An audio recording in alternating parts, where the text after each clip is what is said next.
the person who knows the how will always follow the person who knows the why. You're listening to Online Pet Health Podcasts with Dr. Megan Kelly. Continuing education for veterinarian rehabilitation therapists. Learn more at onlinepethealth.com. Hey vet rehabbers, today's podcast is for our equine vet rehabbers. We are going to be focusing on saddle fitting. Now, Anae Lloyd from Online Pet Health does this interview with Jochen Schleese. He's from Saddle Fit for Life, and he was actually one of our lecturers at our Vet Rehab Summit last year. So for those of you that don't know what the Vet Rehab Summit, this is our online conference for our Online Pet Health members. That means that our Online Pet Health members attend this summit, which is a 3-day summit, for free. The rest of you are welcome to buy tickets, but it is specifically actually for our Online Pet Health members. And we have 3 days of amazing online learning. Jochen did a lecture about saddle fitting, and it actually brought me to tears. So I had a horse when I was younger, and I remember upgrading from a pony to a horse, and I got this horse off the track, and at the time I was really small. I was 13 years old. I had a very small waist, very skinny little legs, so the saddle actually fitted me still, but it was a pony saddle. And at the time I just remember not being able to afford to buy a bigger saddle, and I just thought, well, it still fits me, so it should be fine. And this poor horse, I rode this thoroughbred 16-2 hand horse with a little pony saddle, and I remember having to have like a saddle pad which I made out of condensed foam and sort of cut it myself. I don't even think there were saddle pads at that time, but I made it from advice from somebody, just to lift the pommel off the withers a little bit, because obviously it was a little bit tight. And so after having listened to that lecture, I thought we need to dive deeper into this, because how many of our cases are affected by ill-fitting saddles? And when you listen to Jochen, you'll just notice that there are so many things that we have no clue about. Well, I certainly didn't.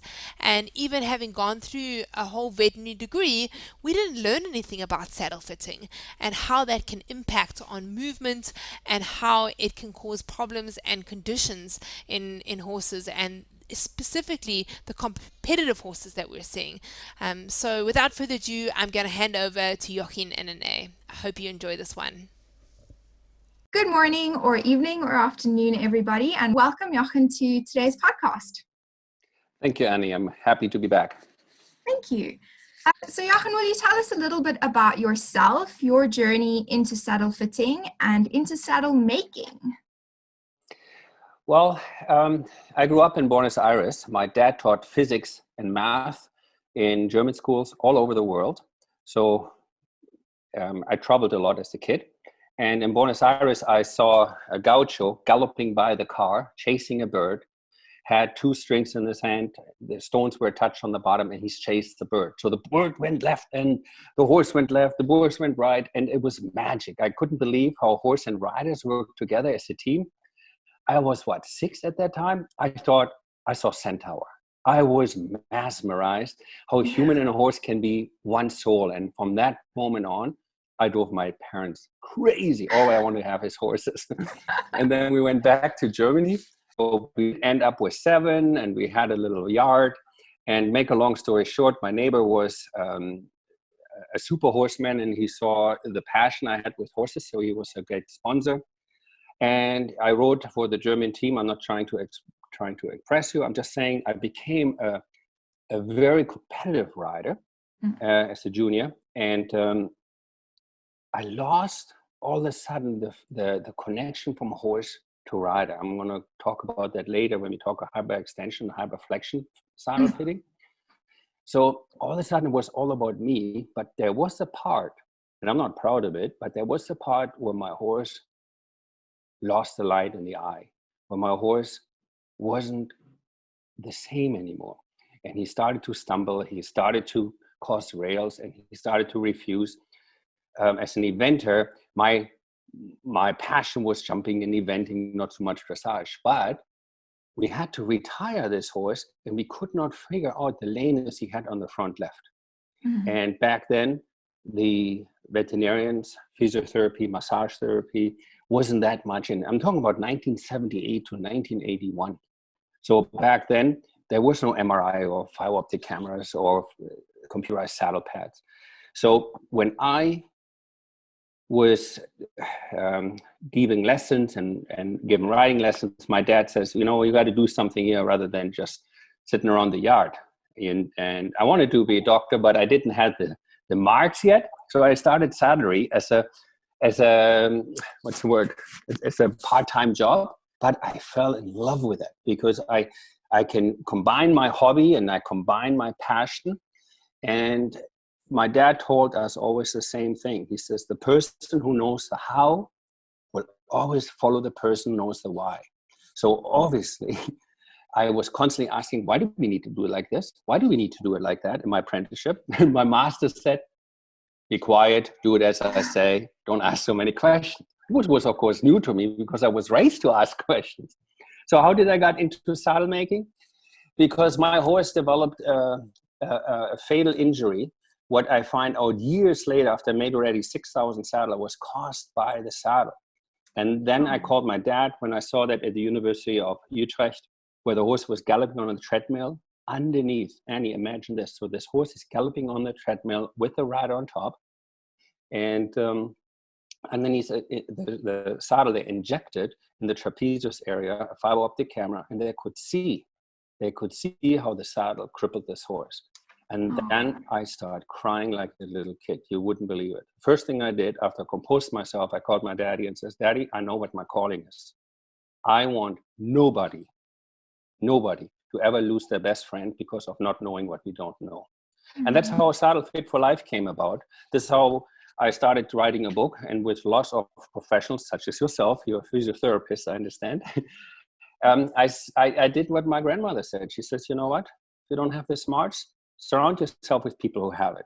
Ask them questions, and maybe you can work as a team. And that's what Saddle Fit for Life is all about. So we're making saddles, but my passion and what I do now on 5 continents is the academy we call Saddle Fit for Life. Okay, sure. That's really amazing, and how the events in your life just led you down the path that you needed to go. Yeah, I think it's like that for most of us. We're stumbling across what ends up consuming our lives, right? And that we are so passionate about. It certainly is the same for me with physiotherapy. It wasn't the plan, but I can't regret it for a moment, you know. So sure, that's really amazing. And I think that it's a very common thing to have our horses crippled by bad saddle fit. And when you speak about the light in his eye going out in your competitive career, how many of our patients they're just not there anymore. They just switched off to what's going on around them. And it's not all about the saddle, but it does certainly play a very big part for so many of the horses. So in today's market, there are so many saddles. What do you think is the biggest mistake that people make when they choose a saddle? I know from experience that even having a saddle fitter out and having someone come and sell you a saddle that is fitted for your horse doesn't mean that you end up with a saddle that fits your horse. So what is the biggest mistake that people are making? I think most people's biggest mistake is they follow opinion and they get influenced by marketing, and they're following fashion rather than the function. You know, when in big sports, somebody gets a $100,000 contract to wear this jeans or this baseball cap or this piece of clothing, we endorse these top athletes, nothing wrong with it. But when you do it with a saddle, what works for this one rider and that one horse, how can that work for everybody? And people say, oh, this Olympian has this saddle, I buy this saddle. And then saddle fitting is not a recognized trade. The first thing I made when I came to Canada in 1986, together with my wife, we made this a recognized trade. And we were super proud about this. And this is based on science and follow the law of nature. There's so many people who dedicated themselves to saddle fitting, Simple, because there's metal in the horse's mouth, metal on the horse's hoofs, and there's another piece of metal, what's in the saddle, which we call the gullet plate over the withers. And that metal plate is an exact area where the stallion bites for dominance, and fighting their bite in the neck, and in breeding their fight in the bite in the neck. Just a kitten, if you pick up a cat at the scruff of the neck, they get numb. So if the stallion bites in that area, you don't need a lot of force for the horse to give up. So the biggest mistake I find out there is the people don't follow the law of nature. They don't listen to the experts. It drives me, Annie, you will appreciate that. It drives me absolutely crazy. You can do a saddle fitting course in a weekend, and you can charge $250, sometimes $150, but I've seen it as high as $300 for a consultation, and then a veterinarian and physiotherapist who went years to school and to learn with science, with research, with following the anatomy. They're fighting for their dollars or for their bills to be paid, where some salesmen who can really influence, because we use emotions, all of a sudden the customer is willing to pay it, but yet fights the bill for a professional such as yourself. So the biggest mistake, to summarize that up, I find people listen to people who have one agenda, just selling the product rather than having the horse. Listen to your horse. There's tons of research out how a horse behaves. Some horses kick you already by putting a saddle on, or they're putting their head behind it, or when you girth it up, they're already going nuts with the tail. Don't listen to people who say, oh, that's normal, just kick him in the stomach. I mean, I hear horror stories which it makes you crazy. So listen to your horse, don't listen to fashion opinions. Mm-hmm. Okay, and this fitting for fashion, you mentioned that a little bit in the webinar where you spoke about the hyperflexion and hyperextension fits. Am I on the right track here? Is that where the hyperextension and hyperflexion come in? Yeah, so I have to say, this is where I'm absolutely ashamed to be a saddle fitter, because I know for a fact that many saddle companies fit saddles to make a horse go in a certain direction. I start with a hyper extension fit. Here's where it's purposely fit the saddle on the horse's spine, spinalis, trapezius, and the lumbar area. The rider is purposely sit far back, and we use that type of saddle at the Tennessee Walker, or you've probably seen it at the Lane Fox. I have never known that. When I saw the company making these saddles in England for the first time, I just came from Germany, and I says, what type of saddle is this? They use that in America, because I have never seen that in Europe, where they put the rider so far back, and the saddle is 19 inch to 24 inches long, so that the horse hollows the back and the shoulder rolls back. The horse cannot engage, and the horse has then that false elevation. Of course, they put change and all kinds of other stuff on the hoofs to get that high knee action. But that is the saddle what is designed for the horse to hollow the back and prevent the cantering. Now, Dr. Gerd Heuschmann went to Iceland, and he convinced people you don't need to have on the Icelandic horses saddle what pushes purposely in the lumbar for them to pace and tilt. I mean, these gaited horses are born to do it, but sometimes equipment gets done to get that hyperextension fit. So I find it cruelty. Gaited horses will gait natural. You do not need equipment or horrible things like chain to get the horse, just for us to get competitive and lots of money. The worst fit, in my opinion, is a hyperflexion fit, also known as a modern sport fit, is where the saddle is fitted so it purposely bridges. So the contact of the middle of the saddle is not even touching. And it's been sold to you, when the horse brings the back up. Well, last time I learned we live on the planet Earth, everything goes up, goes down. The horse goes up in the back and then goes down. That's when the rider follows. So now when he wants to bring up the back, the pressure on the front trapezius and on the lumbar area is insane. Then purposely the challenge gets made narrow. So also here what we have, the rider drops the back. Now, why would I want to purposely make my horses drop the back? The difference between the hyperextension, hyperflexion, the rider sits more in the middle, not so far back. So in a hyperflexion, what I get is the horse's back drops, the shoulder rolls back, and he gets a better flicking front leg. He gets his knees higher. I mean, it has nothing to do with classical dressage, but you get rewarded hugely with what we call show trot. It is horrible what I see out there.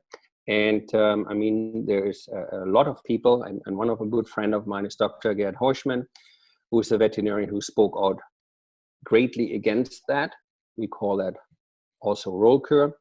And I am disgusted as a saddle maker that many of my colleagues make saddles to purposely get that horse in that hollow frame to get a higher flicking front leg, never mind what the hind leg is. So as you, as a listener out there who love horses, beware, saddles get made purposely to put a horse in a certain frame. And that's why I constantly say, ask the person the why.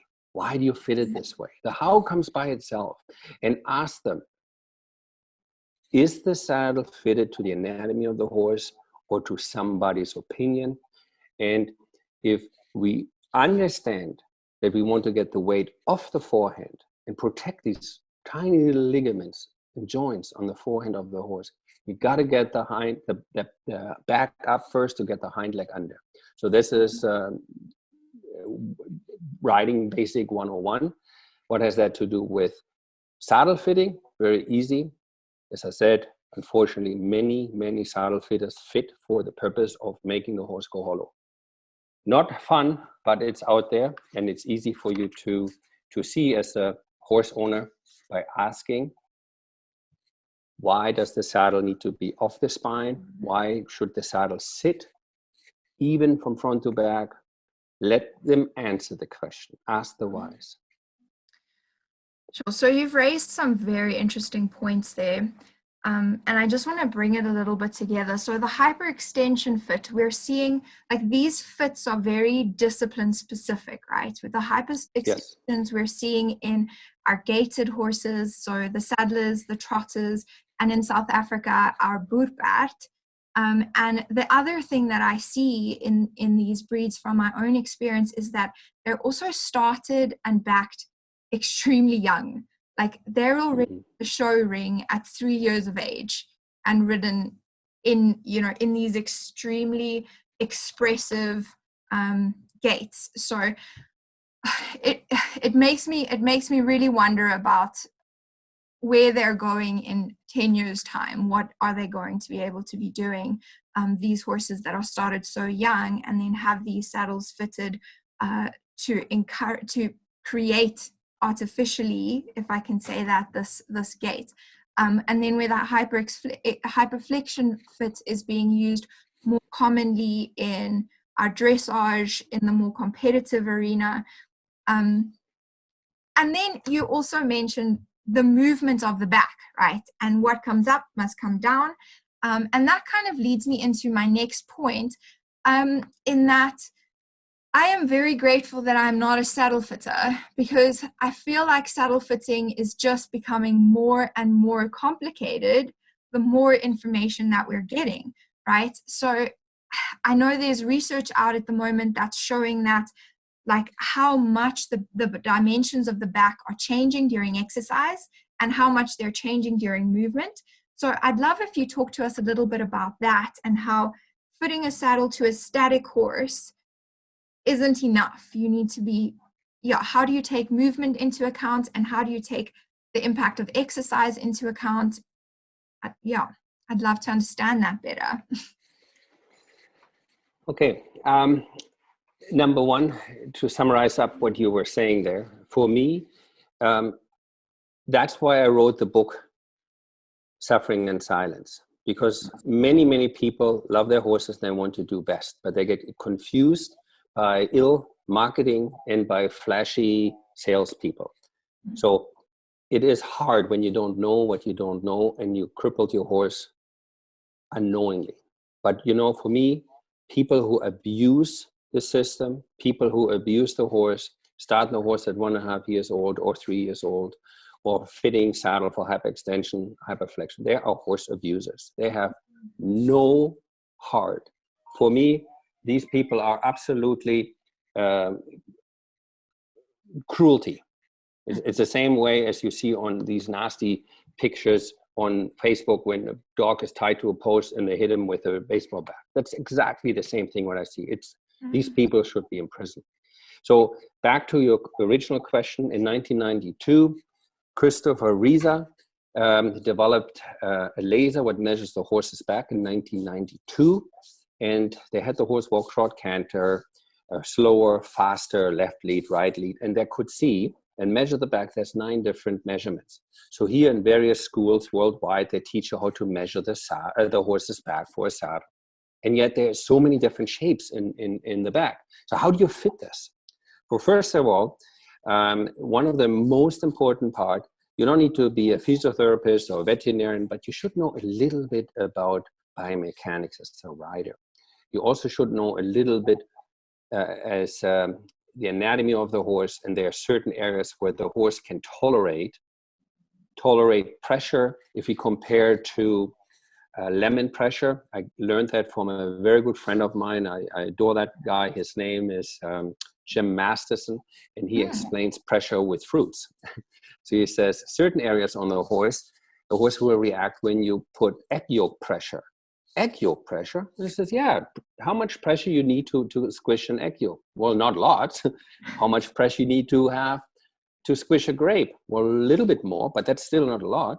So he said there's areas on the horse's back where the saddle sits. You have 3 different types of areas: egg yolk, lemon, and grape pressure. Well, that makes so much sense to me that I wanted to know where's that area where the saddle should sit, where the horse can tolerate the most contact of the saddle and the rider. So if we have identified that area, now we're going to understand, okay, when the leg goes forward, does the shoulder blade actually go forward or does it go backwards? Right? And it actually goes backwards. So I need to allow, and I was very ashamed when I did my first lecture in Sao Paulo in Brazil, where I measured the horse and the whole 9 yards. And the professor said to me, why don't you measure the shoulders? Because the saddle doesn't sit on that. He says, boy, listen to me. The shoulders move upwards, backwards, and go 4 to 6 inches against and underneath the saddle. Don't you want to know how wide your tree has to be for that movement to allow? I felt as tall as a little ant. So, but that goes back to what I always say, always willing to listen and to learn. And I learned something huge there. Yeah. Second of all, I always encourage people, when a saddle fitter comes, let the horse on the launch line. Watch the horse on the launch line just with the bridle, if it's safe, and see how the back moves without equipment. So now the saddle comes on and the rider comes on. I learned from my masters that you have, as a trainer, one job to do to get the positive tension, to engage the horse's back, get the hind leg underneath. So under the saddle, the horse should always be overstepping more in the walk and trot and cantering bigger, never the opposite. So that is my first advice to all our listeners here. Always observe the horse on the launch line first and then underneath the saddle. So then to your main questions. Just like when you pump irons, you go in the bodybuilding shop, right? So you measure your upper arm before you work out and then measure it after you work out. Now there are certain areas on the horse's shoulder, girth area, when the horse has ridden more than 20 minutes or half an hour, there is larger muscle groups. And we need to allow that in saddle fitting. Always fit the saddle. We call it the dynamic fit. The static fit is a very simple fit. I call it the helmet fit. The helmet fit, the helmet has to fit from front to back, left and right. And if you don't want a sombrero, it should fit also nice and even on the side. So you got the tree width, the tree length, and the tree angle. See if it fits on that area where the horse tolerates lemon pressure. And then comes the most important. I don't know how about you, Annie, or for all our listeners, but for me, the most important part, the saddle has to fit in motion. So then I observe the horse as I said, first on the lunge line, then under the saddle. And I need to understand, like I learned from the Brazilian professor, the shoulder comes back. So you might want to also take that in consideration. And then also what type of riding you do. You know, in a jumping saddle, both shoulder comes back at the same time when the horse jumps over the fence, not on the dressage saddle, right? And endurance horses never goes in that round frame as the dressage horse would give. So we need to understand the discipline. And the most important part, and I think this is why to this day, since 400 years, Annie, since 400 years, they still teach to this day 1 year on the lunge line that you learn a pliable seat. That's in the Spanish riding school in Vienna. Okay. So if you don't have a pliable seat and all what it is, you have to learn, you have to master as a rider to divide your weight in half. Weight is a huge issue we have these days with the riders and horses. Horses getting smaller in the saddle support areas, riders getting bigger. In the old days, we had soldiers being selected to be soldiers on these bigger army horses. Today, anybody who wants and has the money and the desire can buy a horse and get riding. So without drifting away from your question too much, always look at these three things. What discipline? How does the rider impact the rider? Does he or she have a pliable seat? And last not least, what they're trying to achieve, see and measure the horse's shoulders. From 10 saddle fitting schools, there's only 2 in the world what measures the shoulder width. Isn't that frightening? Wow. Yes, so that is what's taught out there.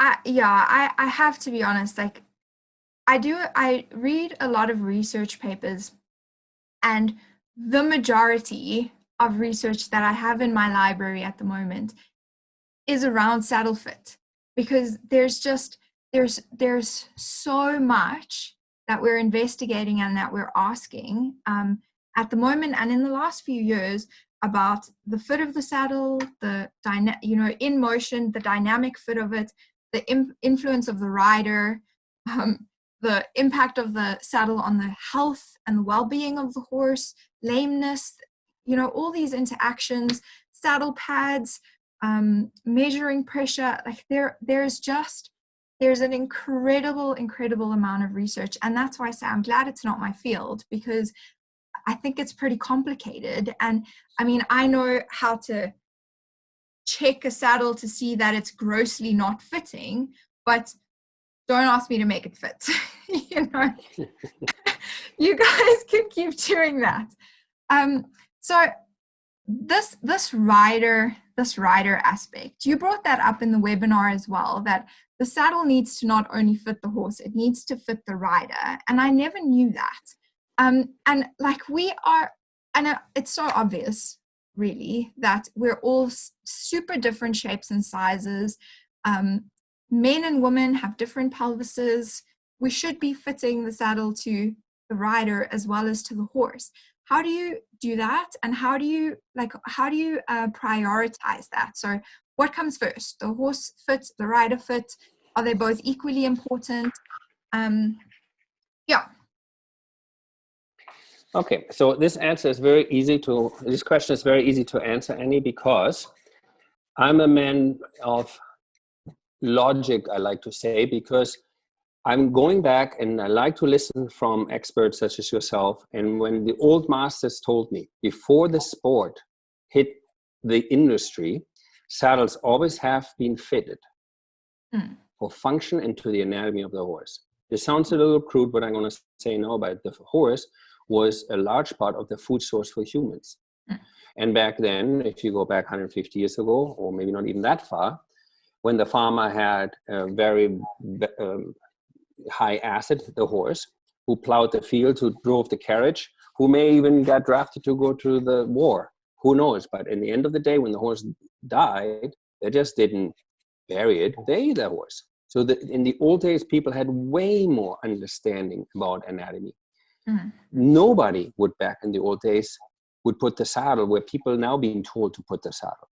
Imagine this, Annie. Somebody comes to your house and says, I got this great white sugar. If you put it in your gas tank of your car, it drives really good. Everybody knows it destroys your motor. Nobody would do it. And that's exactly back then in the old days, nobody would put damage the horses like they do today. Because we have the majority of the rider are adult amateur riders. They finally have the money and the time to ride. They're super smart people, but they maybe not know physiology, biomechanics, the anatomy of the horse or rider. So we have a lot of problems there. And that's why in the old days, it always fitted the rider first before the horse. Now, this is hard to swallow, that pill, because we all love horses. And then it says, what do you mean it has to fit the rider before the horse? It's very, very simple. And I quote again the Spanish riding school, where one of the directors, Adolf Badowski, he said, if the rider doesn't have a pliable seat, he will damage the horse's back. And the horse will suffer long-term pain. So if you really love your horse, think about this. Sue Dyson attended one of our courses when I taught that in England. And we were at the University of Cambridge. We adjusted a saddle to one of the mechanical horses. There was a computer pad on the bottom and on the top of the saddle. And we fitted it. It looked great for the horse and it looked great for the rider. Then we put a female rider in that saddle, what was prior ridden by a male. The female rider, only weighing 120 pounds, weighed 240 on the saddle. Why? Because it hurt her. She put herself into a protection frame. She had no pliable seat, and her weight was twice as much. The man, 190 pound, rode like 80 pound rider, half his weight. Why? Because the saddle fitted him, and he could pivot his pelvis without any chafing, rubbing, pinching, or poking. Then we reversed this thing. We made a female saddle fit this mechanical horse. She rode beautiful. So that little girl was now half her weight. And the guy was now 300 plus weight. My point to you is very easy. Your question, what should fit first? The saddle to the horse or the saddle to the rider? Always to the rider first. Because your job, especially in today's society where we have heavier riders, your job is to ride soft. Soft means have a pliable seat. So picture this. You're standing in a Tai Chi position on the ground with your legs apart, 2 feet apart. You bend your knees slightly. And Tai Chi means your hands are forward with your fingernails up. So you rotate your hand and pretend you have reins. And now you set your belly button to your spine and you stick your belly button all the way out. So what your pelvis does, if you sit on the clock, your pelvis falls forward to the number 12 and back to the number 6. Here comes a frightening number. 85% of all female riders riding constantly on number 6. Why? Because the first thing I learned as a saddle maker who learned from his master and his master learned from his master, make the seat front pointy. And you know me, always asking why? It says, why, master? It says, God, you're annoying. I thought you're a rider and you're a guy. You should know. Well, tell me. So this is going to be a little rude and I'm embarrassed to say this online, but I say it anyway. So he says, it's logic. So the male parts go left or right. So you don't sit on your whatever. Made total sense to me. But what female wants to ride on a rooftop? Right? It's absolutely ridiculous that we still make saddles by men for men, and yet the majority of the riders since 1978 are females. And they're riding on saddles what are made with the peak in the front, and all she does is she doesn't go to neutral, or she never has a chance to pivot your pelvis forward, because you're always avoiding that nasty, sharp, pointy crotch, and you roll yourself back on the number 6. In other words, you're pounding on the horse. I don't care if you're bobbing with your neck as a chicken walking down the road on the horse, or if your shoulders are forward, your legs are forward, your knees are out. That is just a side effect. So Annie, what would you say if I say there's 9 more differences in a male versus the female saddle? I just told you one. So we know all girls have wider seat bones because you guys have a birth channel. Yeah. But many people don't know the tailbone is much longer on the guy. Our lower back is much straighter than the average girl, and our gluteus maximus, our butt cheeks, sit closer to the horse's back. In our first impact, if I ride bareback, it's my seat bone. and my pubic branches and my pubic symphysis. Now, I'm not talking about my soft parts. I'm talking about my pelvis. I'm talking about structure. When that sits on the horse, it's completely balanced because my hip sockets are in the center of the balance. Ladies, for all your listeners, I didn't make this up what's coming next. The first thing what will hit when you sit on a horse is your pubic symphysis, the structure of your pelvis, the front part. Then, because you ladies have a little more, in general, more lower back, more arc, your gluteus maximus sits higher away from the horse's back. But here's the hardest part, and that's why it has been showing over numerous times, while bareback pads or treeless saddles are really going the opposite. We mean good, but we actually creating more harm than good, because your pelvis axis or a lady's pelvis axis is in the forward part of the pelvis, which means if you sit on an animal like a horse, you will pivot back. Your tailbone is shorter, your butt cheeks are further away from the horse, and you're trying to avoid crushing your front bone on the withers of the horse. But my horse has no withers. I'm riding a barrel. Even then, you're tipping back, because the second what hits, it's where your underwear line is on the pubic branches. No guy ever has any issues with that. So I did not know this, Annie. I did not know as a saddle maker all what I just told you. I learned that from a gynecologist. He brought two pelvises to me and says, well, if you really want to protect the horse, you got to protect the rider's body first and let him or her absorb the upcoming motion of the horse with the full curvature we have in the body, in the spine. And the most important, we got to be soft in the heels, in the knees, and the hip.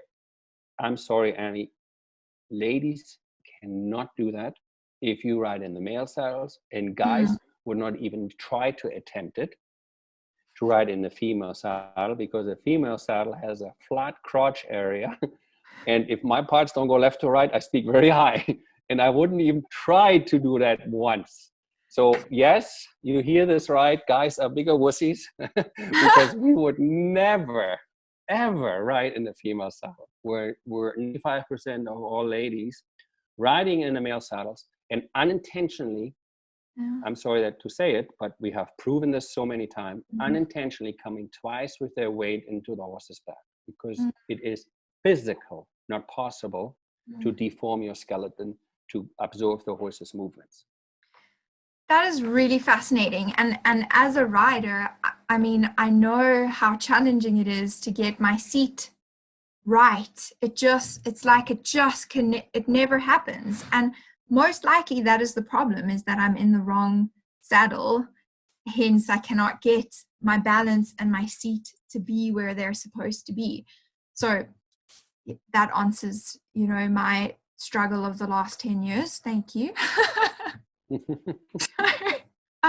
So let's chat a little bit about your book, Suffering in Silence. What is that about? I am so psyched about this book because I, as a little kid, suffer with big disability, which is dyslexia. And for me, I wanted to overcome it. So I'm trying to read as much as I can, which is difficult, and write. So my goal was, before I turned 50, to written a book. So I was managing to do it. I published when I was 49, a book what called Suffering in Silence. And I tell you what, I have to thank my wife the most, because she was super help. But I have several co-authors, and with Professor Miners and Dr. Gerd Heuschmann, they helped me tremendously. So I'm very proud to say it's a bestseller, and it's in many universities as a textbook of equine studies. And I'm very proud of that. My book is in the third printing, and last November, we won the best educational book at the Equus Film Festival in Kentucky, in the States, USA. So I'm very happy. I'm very psyched about this. And I had a ghostwriter writing this book with me. And it's not like you're making a lot of money if you have another publisher, but it's nice to see, wow, look at that. We got another check for a lot of books we sold. And funny enough, and the most are sold in the UK. That's amazing. Congratulations. That's very Thank you. Megan is trying really hard to write a book this year, and she's planning on having it finished by the end of the year sometime. So I don't know if she's going to manage that, but we'll put that between us. No, I'm joking. I have very full faith in her. She's quite industrious, but that's fantastic. Congratulations and on the success of the book. Is it does it also have a Kindle version? Yes, you can buy it on Amazon. It comes in the Kindle version. It comes in all kinds of versions. And we're trying next year to even have it as a listening book where you can just listen to it. But because I got many drawings and many different sketches, that's going to be the most challenging part. Okay. Yeah, that's generally my complaint, if I can call it that, with audiobooks, is that it really lacks that visual aspect when you're trying to explain something. And there's definitely something lost in translation. Even just when you summarize a point and bring it all together, it's helpful to be able to see it. So I think that was really interesting. And although I have very many more questions, we should probably not carry on for too much longer. So thank you so much, Jochen, for taking the time to chat to us today and to share your incredible wealth of knowledge and your passion for horses, and for helping educate us on the things that are going on behind the scenes that we like to keep ourselves blind to.